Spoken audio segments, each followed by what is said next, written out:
Let's start with the question.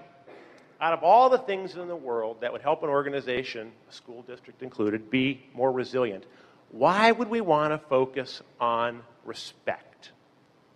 What do you think? There's a lot of reasons why respect is important. Some people think, well, we're happier when in a respectful organization.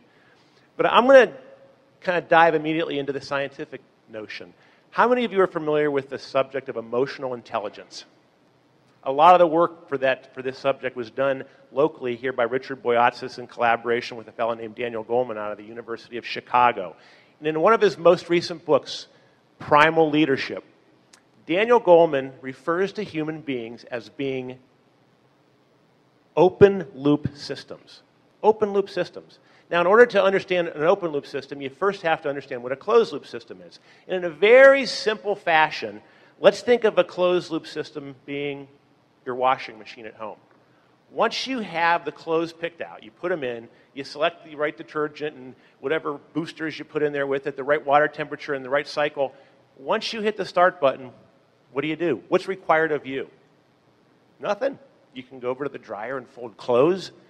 You can go into the kitchen and have a cup of coffee. You can do whatever you want. The washing machine just does its own thing. Human beings, as it turns out, are wired very, very differently. Actually, we evolved to not only be open, but to require input from outside of ourselves. Now, why do you think our species was so well served by being open-loop systems? What did that actually prepare us for that our forefathers found very, very helpful?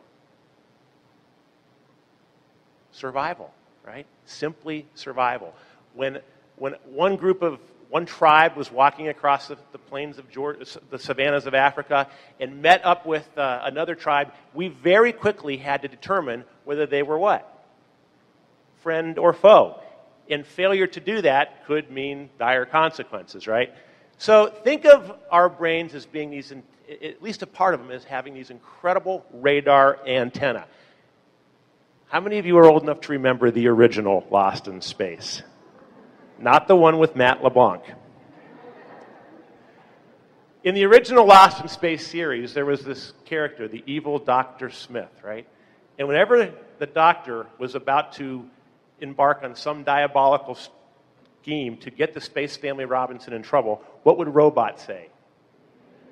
Danger, warning, warning, danger, Will Robinson, right? So think of our brains as having that very same capacity. Whenever we meet somebody or are reacquainted to somebody, our brains are immediately going on to alert mode to tell us, to make a snap decision, is that person friendly or not? And that sets the stage for the entire rest of the relationship. We do this collectively in our communities too. So whenever you are in the presence of other people, they are monitoring you and you are monitoring them. You can't turn it off. It's always in the on position. Now, why is this important? It's important because of what happens in the rest of the brain depending on that assessment.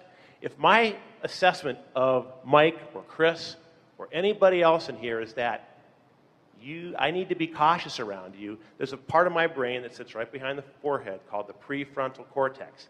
And the rest of my brain kind of goes into hibernation, including the prefrontal cortex, while I prepare myself to be safe or to protect myself. The prefrontal cortex only does menial things like creative problem solving, decision making, all the great things that we need the brain to do from our students and from our staff. Those things go on hibernation whenever I feel I'm in an unsafe environment. So to the degree that we, as individuals, as part of the collective, can communicate to other people, you're safe with me, you're friendly, I'm friendly. What we're doing is we're actually freeing up all of our brains to do their very best work. Do you think this applies to students as well? Absolutely, 100%.